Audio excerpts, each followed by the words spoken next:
Hello and very warm welcome to the world of imagination. This is Pooja Sharma. Preposition section हमारा चल रहा है और हम लोगों ने छोटे छोटे वीडियोस में सारे पार्ट्स को कवर किया है। इसके पहले हमारा इंट्रोडक्शन हो चुका है, प्रिपोजिशन का डेफिनेशन और उसके बारे में कुछ बेसिक चीजें हो चुकी हैं। उसके बाद हम लोगों ने टिपिकल पोजीशन ऑफ प्रिपोजिशन किया है। इस वीडियो में हम बात करने वाले हैं काइंड ऑफ प्रिपोजिशन की। तो यहाँ 4 तरह के हम प्रिपोजिशन के बारे में बात करेंगे। कुछ होता है सिंपल प्रिपोजिशन जो हम बचपन से पढ़ते आए हैं, जैसे एन, एड, ऑफ, ये सारी चीजें, और इसे हम that is called simple preposition, जो अपने आप में छोटे से वर्ड्स, जो अपने आप में सिंगल एक छोटे से वर्ड्स होते हैं। जैसे कि आप इसमें देखोगे simple preposition at, of, at, O double F, of वाला of, on, till, up, to, up, at, for, from, till, which, through, down, etcetera. These are the simple prepositions. Now we are talking about now we are going to take few examples of it. जैसे कि the cat jumped on the table, तो किसमें किया है? on the table, table के ऊपर। अगर हम into the table बोलते तो इसका अगेन मैंने हम लोगों ने बात की थी कि हर वर्ड्स, हर लाइन अपने आप में आपके दिमाग में एक इमेज बोलता भेजता है। Language is not about to hearing things, it about to whatever you are hearing to convert these things into images. तो जो भी कोई सामने वाला बोल रहा है, दिमाग उसको शब्द में प्रोसेस नहीं करता, इंस्टीड ऑफ इट वो इमेज में कन्वर्ट करता है। यहाँ पर एक इमेज आपके दिमाग में बैठी, जिसे मैंने बोला था cat jump on the table, तो वो टेबल के ऊपर जंप किया। अब अगर मुझे मोशन शो करना है तो इनटू द टेबल, अगर मैं बोलूंगी जंप इनटू द टेबल, तो वो आपके उसके मूवमेंट को दिखाएगा। On the table directly jump कर दिया, इनटू एक मूवमेंट को शो कर रहा है। She walked through the park, तो वो वॉक पार्क से होते हुए गई। यहाँ पे थ्रू का यूज हुआ है। The bird flew over the house, तो बर्ड ऊपर से फ्लाई करते हुए, या it is flew is a past tense of fly, तो यहाँ से उड़ते हुए गई बर्ड। और अगेन प्रिपोजिशन का काम क्या है? The bird over the house के बीच में एक रिलेशन दिखाना। ये हो गया आपका एग्जाम्पल्स। अब हम बात कर रहे हैं सेकेंड टाइप ऑफ प्रिपोजिशन, होता है कंपाउंड प्रिपोजिशन। इसमें क्या होता है? जैसे कि ए या बी, बीई वाला बी, और या फिर कुछ और प्रिपोजिशंस को आपस में जोड़ के एक साथ एक वर्ड बनाकर एक कुछ प्रिपोजिशंस बनाई जाती हैं, that is called compound prepositions. And don't confuse between compound preposition and phrasal preposition, because in compound prepositions हम वर्ड को जोड़ देते हैं। इन फ्रेजल प्रिपोजिशंस एक से ज्यादा वर्ड्स को यूज करते हैं और वो अलग अलग वर्ड्स की तरह दिखेंगे, but combinedly they are giving a sense. तो वो हमें क्या, ये this is the difference between compound and phrasal prepositions. Got this point? अभी हम इसको एग्जांपल के साथ आपको समझा देते हैं। कंपाउंड क्या होता है? जब प्रिपोजिशंस मेड ऑफ टू और मोर वर्ड्स, जैसे कि नॉट जैसे कि a compound preposition is a group of two or more words that works together to function as a single prepositions। ये कैसे फंक्शन करता है? सिंगल प्रपोजिशन, दो प्रपोजिशन को भी हम जोड़ सकते हैं और वो कैसा वर्क करेंगे? Single preposition. और इट इज नॉट मैंडेटरी कि दो प्रपोजिशन को ही जोड़े। जैसे हम ए जोड़कर भी बहुत सारे प्रपोजिशंस बनाते हो, ए तो अपने आप में प्रपोजिशन है नहीं, वही में प्रपोजिशन जोड़कर हम कुछ प्रपोजिशन बनाते हैं। जैसे असाइड, तो साइड में हम लोगों ने एक वर्ड में क्या जोड़ा? आ लगा दिया है, तो वो अपने आप में प्रपोजिशन नहीं है, बट वो जोड़कर बने हुए वर्ड्स हैं। लेकिन विद इन बोले तो विद भी एक प्रपोजिशन हो गया और इन भी प्रपोजिशन हो गया, दोनों को कंबाइंड एक साथ जोड़कर हमने एक प्रपोजिशन बनाया, that is called compound preposition. अब ये जुड़ने के बाद एक सिंगल प्रपोजिशन की तरह काम करेंगे। फॉर एग्जाम्पल आप यहाँ पे देखो, there are start with a, हाँ दिस ए प्रपोजिशन, अभी not, I am not going to give you example, एक पॉइंट और देख लीजिए। This are start with a, अभी जो हम लोगों ने बात किया ए या बी, ई वाला बी, अदर प्रपोजिशन या फिर अदर प्रपोजिशन को जोड़कर एक प्रपोजिशन बनाया जाता है। जैसे example, the dog run toward the fence, तो यहाँ पर हम लोगों ने क्या लिखा? टू और वर्ड, टू और वर्ड्स को जोड़कर एक कंबाइंड प्रपोजिशन बनाया। और जो एक क्या देख रहा है? अगेन इमेज पे जाइए, क्या इमेज बना रहा है? The dog run toward the fence, fence की तरफ डॉग दौड़ के जा रहा है, तो ये इमेज आपके दिमाग में किसने पुट करी है? टूवर्ड ने। द डॉग, अगर मैं सिर्फ बोलूं द डॉग रन और फेंस, तो आपस में दोनों के बीच में कनेक्शन ही समझ में आ रहा है। जैसे ही हमने बता दिया कि टूवर्ड्स, तो उसने क्या बना दिया? एक दोनों के बीच में स्टैब्लिश रिलेशन स्टैब्लिश कर दिया, जिससे पूरे सेंटेंस क्लियरली स्ट्रक्चर्ड आपको समझ में आने लगा। उसके बाद है they build their house amidst of देखिए इससे बना हुआ है ये, amidst the tall tree। Again अमिट से क्या बना दिया है इनको, दे ब्यूल्ड देयर हाउस, और हाउस और उनके बना हुए हाउस को, और द टॉल ट्री के बीचों बीच उन्होंने, अमिट मतलब उसके बीच में उन लोगों ने क्या बना लिया, हाउस बना लिया है। तो उन दोनों के द टॉल ट्री और द दे ब्यूल्ड हाउस, इन दोनों के बीच में कनेक्शन किसने बना दिया, अमिट्स ने बना दिया। इसके बाद शी वॉक अलोंग और साइड, दो वर्ड्स को जुड़कर बनाया। हर friend, the meeting was held in side, देखिए इन और साइड दो वर्ड से मिलकर बना हुआ है एक वर्ड, और that is giving the meaning की the meeting was held inside the building, तो घर के अंदर चल रही है। Phrasal preposition, in place of, in spite of, owing, ये कौन से फ्रेजल प्रपोजिशन, अभी हम लोगों ने इसका एग्जांपल ऑलरेडी दे रखा है कि एक से ज्यादा इसमें वर्ड्स होंगे या ग्रुप ऑफ वर्ड्स होंगे, और देखो ये उसमें आप लोगों ने पहले वाले में देखा जो प्रपोजिशन थे उसमें वर्ड्स को आपस में जोड़ दिया गया था, इसमें ग्रुप ऑफ वर्ड्स हैं लेकिन collectively they are going to give a single sense not a single preposition. In place of, ये टुगेदर मतलब ये जब भी आएंगे तो साथ में आएंगे, इन प्लेस ऑफ एक पूरा अपने आप में प्रपोजिशन का सेंस देगा, जैसे कि इन place of, in spite of, बहुत जगहों पे आप लोगों ने इसको यूज भी किया होगा at the time of talking. कुछ लोग हिंदी में बात करते समय भी जब इंग्लिश इंक्लूड करते हैं तो they use this type of preposition.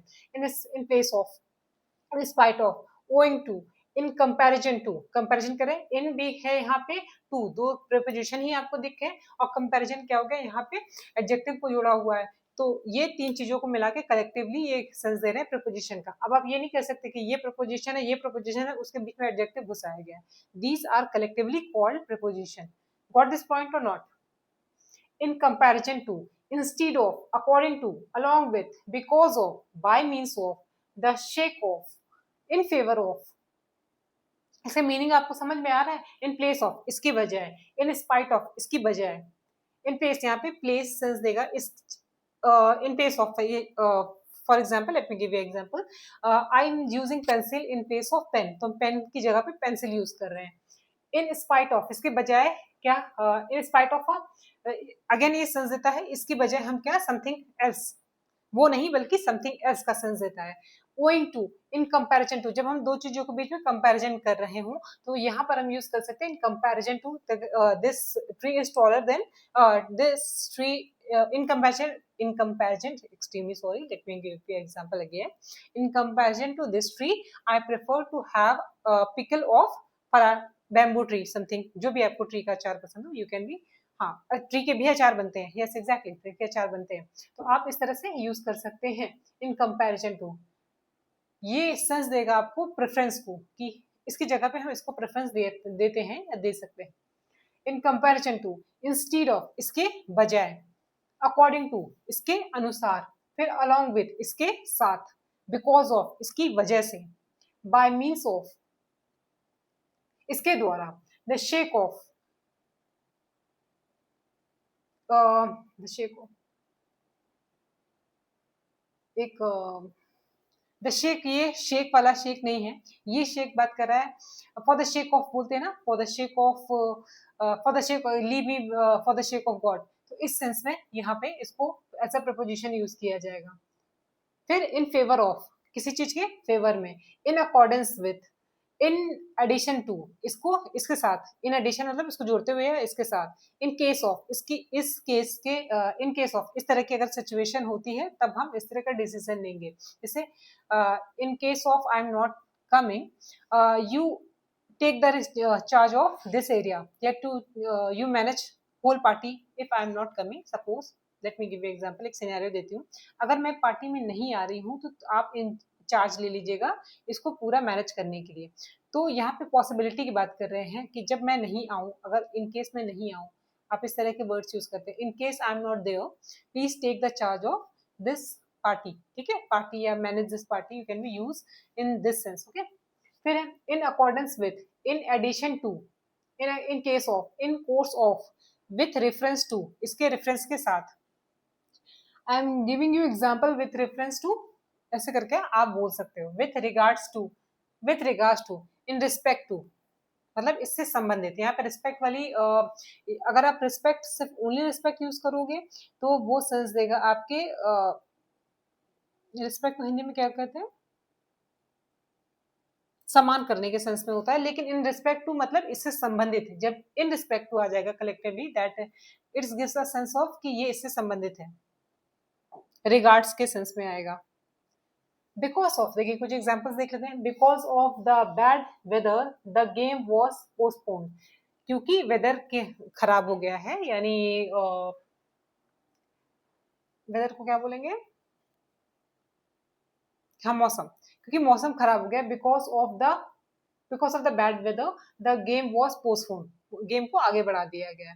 And spite of his injury he finish the race, क्यों, इसके बावजूद कि उसे इंजरी हो गई, उसके बावजूद भी उसने क्या किया, रेस को फिनिश किया। You should act in accordance with the rules, आपको एक्ट करना चाहिए, काम करना चाहिए जैसा कि रिकॉर्ड रूल्स के अकॉर्डिंग। तो इस इन अकॉर्डेंस विद का सेंस क्या होता है, उसके अकॉर्डिंग आपको करना चाहिए, अकॉर्डिंग टू द रूल।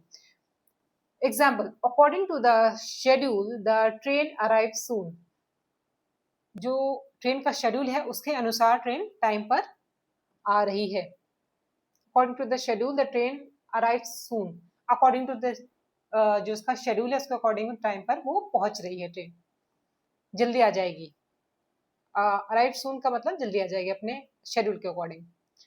फिर है पार्टिसिपल्स प्रीपोजिशंस, डिस्पाइट डेफिनेशन के बारे में बात करेंगे। Present participles used as prepositions when they appears without a noun or oblique pronoun, they function as prepositions connecting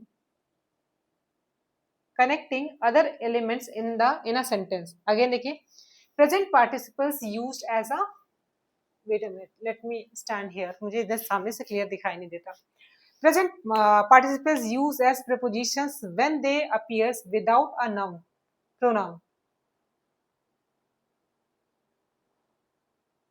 present participles भी कुछ जगहों पर जिसमें आईएनजी फॉर्म होता है, that is called present participles. Verb के आईएनजी फॉर्म को भी प्रेजेंट पार्टिसिपल्स होते हैं।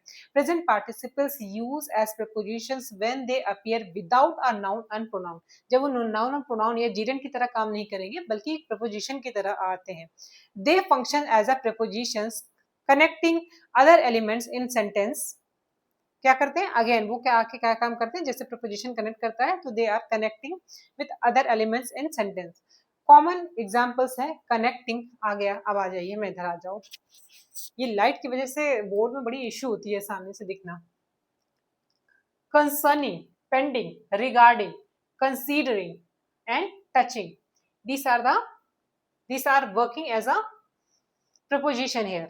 Let me give you example, it's make things more clear to you. Concerning, pending, regarding, considering, touching, use, ये रहे आपके example. Pending inquiry into the matter he was transferred, तो यहाँ पे पेंडिंग क्या है, यहाँ पे ये नाउन नहीं है, ये कनेक्शन दिखा रही क्या, pending inquiry into the matter he was transferred, और ये मैंडेटरी नहीं होता है कि सिंगल प्रपोजिशन यूज हो। देखो यहाँ पे ये भी प्रपोजिशन है और इनटू भी एक प्रपोजिशन की तरह यूज किया गया है, बट डिफरेंट पर्पज से। ये क्या कर रहा है, कनेक्ट करने का क्या, इंक्वायरी इनटू द मैटर, जो मैटर पे इंक्वायरी हो रही है, he was he was transferred from the department, तो उसको ट्रांसफर कर दिया गया उसका डिपार्टमेंट पे। तो पेंडिंग यहाँ पे इन दोनों कंडीशन के बीच में कनेक्शन को दिखा रहा है, तो that is why here it is working as a preposition, ना कि जीरेंट, ये यहाँ पे नाउन नहीं है। Considering the quality the prices are responsible, तो हम अगर the quality the price are responsible के बीच में कनेक्शन दिखाना चाहते हैं तो here we are using considering as a proposition, not as a noun.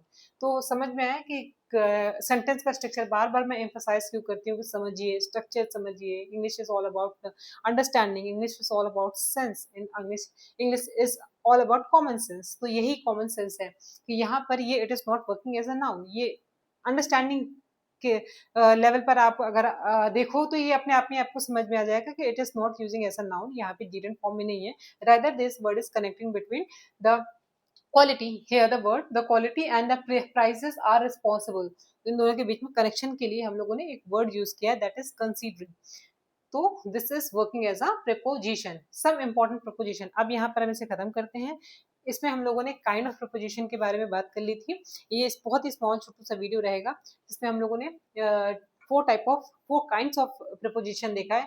Next में आप कुछ इंपॉर्टेंट, अब ये यहाँ से सेक्शन बहुत इंपॉर्टेंट होने वाला है। यहाँ से मैक्सिमम क्वेश्चन पूछे जाते हैं इन एरिया से इंपॉर्टेंट प्रिपोजिशंस में, जहाँ पे प्रिसाइज टाइम होगा, इन स्पेशली इन, एट और ऑन के जो डिफरेंट यूजेस होते हैं उसके बारे में हम यहाँ पे बात करेंगे in next video, not in this video, in next video. Till then thank you so much, मिलते हैं नेक्स्ट वीडियो में। Bye bye.